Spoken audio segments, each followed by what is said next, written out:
appreciate our visitor for. I'd like to add on something on what he has to.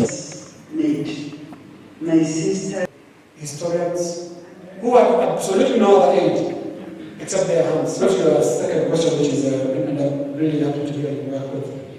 A functioning democracy like Kenya depends on accountability. And accountability depends on information. There can be no accountability without information. Information is the precursor to accountability. Because how do you push for accountability in the absence of information? It is impossible. I'm sure you've heard this many times in class. Information is power. Now, the media plays a watchdog role, not to fight the government. Don't get that wrong.